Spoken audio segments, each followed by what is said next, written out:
Welcome to secret of சமையல். இன்னைக்கு நான் பார்க்க போகிறது ஒரு ரொம்பவே டேஸ்டியான ஒரு ஸ்நாக் ஐட்டம். இது வந்துட்டு கிறிஸ்பி கார்ன்.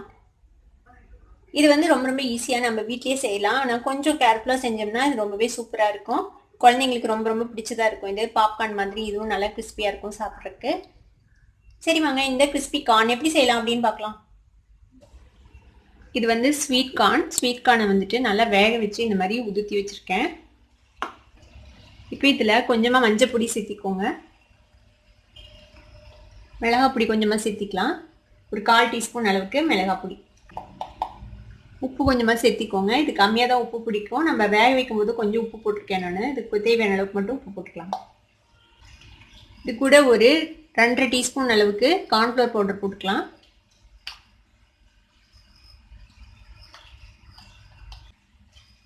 இது நல்லா இந்த கார்னில் கோட் ஆகிற மாதிரி இதை மிக்ஸ் பண்ணி விடுங்க. இதில் தண்ணி சேர்த்த வேண்டாம். இப்போ தான் வேக வச்சு எடுத்துருக்கிறோம் அப்படின்னா அதுலேயே லேசாக ஈரப்பதம் இருக்கும். அந்த தண்ணியே போதும். ரொம்ப பவுடரியாக தெரிஞ்சதுன்னா அப்போ மட்டும் லைட்டாக தண்ணி தெளித்து மிக்ஸ் பண்ணிக்கோங்க.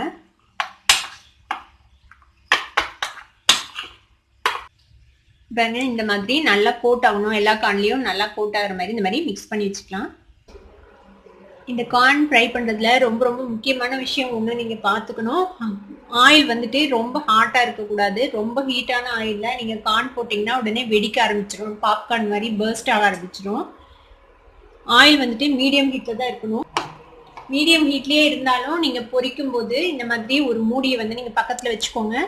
ஒரு வேளை தெரிக்கிற மாதிரி இருந்ததுன்னா இதை வச்சு இப்படி க்ளோஸ் பண்ணிடுங்க. இதை அப்போது தெரிக்கிறது வந்து திருப்பி அதுக்குள்ளேயே விழுந்துடும், நம்ம மேலே தெரிக்காது. அதனால இது கொஞ்சம் எப்போதும் கேர்ஃபுல்லாக செய்யுங்க. இது ரொம்ப முக்கியம். மேலே தெரிச்சிடும் இல்லைன்னா. இப்போ என்ன ஓரளவுக்கு சூடாயிடுச்சான்னு பார்க்கலாம். நம்ம ஒரு இதை போட்டு பார்க்கலாம். இந்த சூடு பத்துமானு.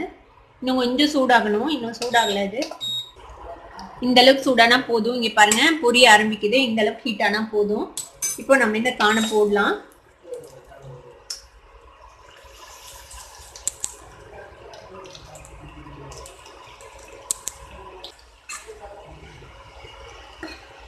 இப்போதும் கையில் இந்த மாதிரி இதை கையில் பக்கத்தில் ரெடியாக வச்சுக்கோங்க. இது பொரிக்கும் போது தவறுதலாக வெடிக்க ஆரம்பிச்சதுன்னா இது வச்சு உடனே க்ளோஸ் பண்ணிடுங்க.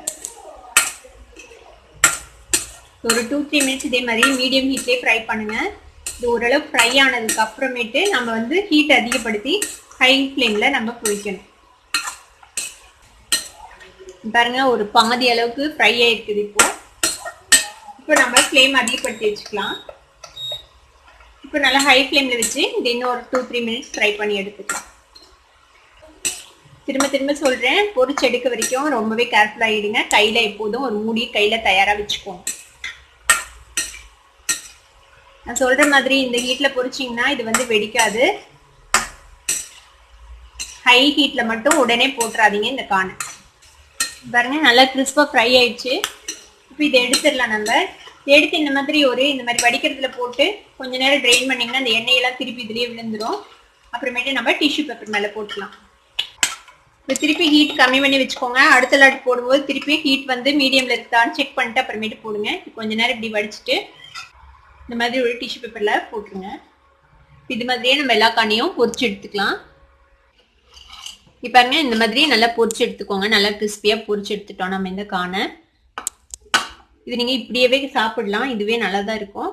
இது கூட கொஞ்சம் எக்ஸ்ட்ரா நம்ம ஸ்பைசஸ்லாம் சேர்த்துனோம்னா இன்னும் நல்லா டேஸ்டியாக இருக்கும். இப்போ இதுக்கு மேலே ஒரு பிஞ்சு சில்லி பவுடர் போட்டுக்கோங்க. இது வந்து காஷ்மீர் சில்லி பவுடர், ரொம்ப காரம் இருக்காது. அதே அளவுக்கு பெப்பர் பவுடர் சேர்த்திக்கலாம். 2 பிஞ்ச் அளவுக்கு சாட் மசாலா சேர்த்திக்கலாம். கொத்தமல்லி தலை பொடியாக நறுக்கி வச்சுருக்கேன், இதையும் சேர்த்திக்கோங்க. நீங்கள் இது கூட வெங்காயம் கூட வேணும்னா சேர்த்திக்கலாம். இது கொஞ்சமாக எலுமிச்சம்பழச்சாறு அதையும் சேர்த்திக்கலாம். அதில் உப்பு ஆல்ரெடி போட்டுட்டோம். ரொம்ப கம்மியாக சும்மா ஒரு பிஞ்ச் அளவுக்கு உப்பு மட்டும் சேர்த்துறேன். இப்போ இதை நல்லா மிக்ஸ் பண்ணி விட்டுருங்க. இப்போ நம்மளோட கிறிஸ்பி ஃப்ரைட் கார்ன் இப்போ ரெடி ஆயிடுச்சு. ஒரு கப்பில் போட்டு ஒரு ஸ்பூன் போட்டு குழந்தைங்களுக்கு கொடுத்தீங்கன்னா நல்லா விரும்பி சாப்பிடுவாங்க. இந்த கிறிஸ்பி கார்னை உங்கள் வீட்லையும் ட்ரை பண்ணி பார்த்துட்டு எப்படி இருந்தது அப்படின்னு எனக்கு கமெண்ட்ஸ் ஃபீட்பேக் கொடுங்க. இந்த வீடியோ உங்களுக்கு பிடிச்சிருந்ததுன்னா சப்ஸ்கிரைப் பண்ணுங்கள். பக்கத்தில் இருக்கிற பெல் ஐக்கானை கிளிக் பண்ணுங்கள். அப்போ தான் என்னோட நோட்டிஃபிகேஷன்ஸ் உடனே உங்களுக்கு வந்து சேரும். லைக் பண்ணுங்கள், ஷேர் பண்ணுங்கள். தேங்க்யூ ஃபார் வாட்சிங் வீடியோ வியூவர்ஸ். பை.